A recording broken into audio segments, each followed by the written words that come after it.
As your County Farm Bureau begins the critical policy development process for the coming year, let's take a look at your organization's involvement over the past 12 months. Again in 2011, a county government reform task force from across the state, led by former Sadillac County President Matt Frostick, was appointed to monitor our legislative efforts and keep the county farm bureaus involved. The priority of this year's task force included supporting elected officials who've embraced reform measures and publicly thanking them for their efforts. Governor Snyder, upon taking office, went to work with the legislature on a very aggressive agenda to reform state government, beginning with the state budget. In keeping with promises made, they delivered a balanced budget proposal before the end of May, with the governor signing it into law on June 21st. He delivered a special message on education and local government in the first 6 months, and a number of reforms were signed into law, including tax reform, emergency financial manager reform, teacher tenure reform, project labor agreements reforms, and a 48-month welfare limit, among others. This fall, more legislative reform discussions are anticipated, and the governor will be delivering special messages on infrastructure, health and wellness, and workforce development. As part of the executive proposal to overhaul Michigan's tax structure, plans were discussed to discontinue income tax credits for all new PA 116 contracts, while honoring those that exist. Farm Bureau policy strongly supports the Farmland Preservation Program and worked with many officials to educate and explain the importance of preserving farmland in Michigan. While PA 116 contracts are being renewed and extended at an accelerated rate, no legislation has been introduced to reduce the benefits to this important agricultural tool.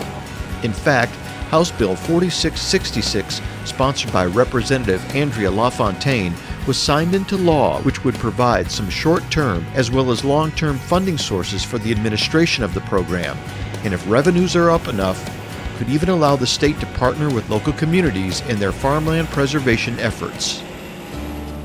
On March 8, 2011, Michigan Governor Rick Snyder signed Public Acts 1 and 2 into law, putting the Michigan Agriculture Environmental Assurance Program in state statute.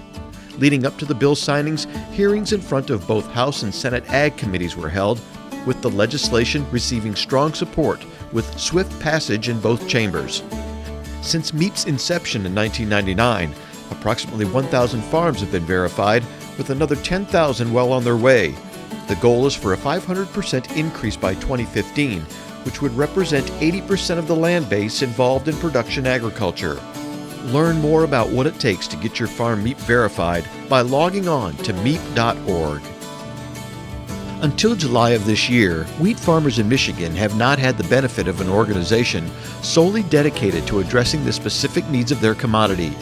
The effort to establish the first ever Michigan Wheat Program began last year at the summer meeting of the Michigan Farm Bureau Feed Grains, Oilseeds, and Wheat Commodity Advisory Committee by a recommendation following a presentation by the Michigan State Millers Association.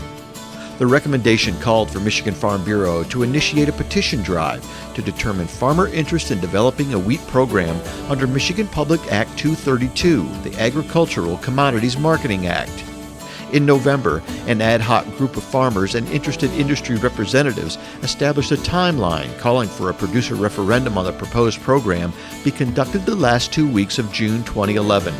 By a majority, the program passed with both the popular vote and bushels needed, in a process conducted with oversight by the Michigan Department of Agriculture and Rural Development.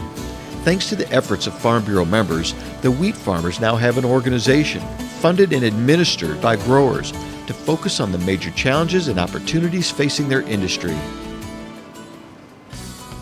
An abundance of reform policy and budget activity in Lansing has set a fast pace for the 96th legislative session.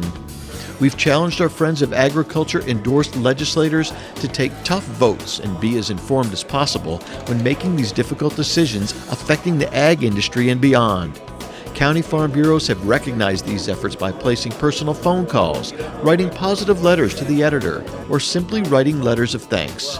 It's important to continue supporting our Friends of Agriculture as they represent our farms and the state's future at the Capitol.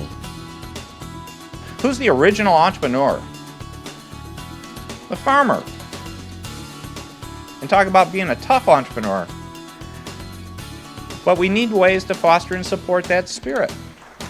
Agriculture has a friend in Governor Snyder, and that was again evident August 3rd at the kickoff of the Governor's Summit on Production Agriculture.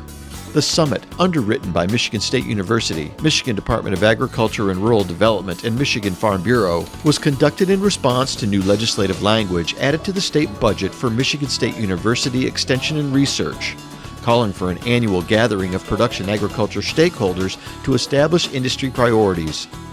The summit was intended to strengthen the partnership of industry, state government, and Michigan State University to create an understanding of the broad potential for production agriculture, to enhance the economy of Michigan, and a shared vision for research, outreach, education, and state government in support of the industry. 2011 marks the 25th anniversary for promotion and education. Over those years, millions of adults and children have been reached through promotion and education activities, including agriculture in the classroom, fair displays, Project Reds, farm tours, and much more. And this year was no exception, with nearly 22,000 children reached with 27 Project Red events, and over 15,000 reached with agriculture in the classroom. 1,756 volunteers educated more than 150,000 adults and children at county fairs. With partial help from Michigan Farm Bureau's $30,000 annual scholarship, 80 Michigan FFA members took part in the organization's 2011 Washington Leadership Conference in our nation's capital. A collaborative effort between FFA and the U.S. Department of Education, the Washington Leadership Conference helps FFA members learn how to make a positive impact in their communities by improving leadership skills and preparing them to shoulder more prominent roles and responsibilities in their chapters, communities, and future careers. The conference focuses on problem solving, relationship building, living with character, and developing an attitude for serving others. Students attended workshop sessions on persuasive communication and building relationships, and participated in discussions on citizenship, as well as service learning events. From Member Services comes 3 great opportunities to save you both time and money just by being a member. Interested in some of the latest items and apparel through Cabela's?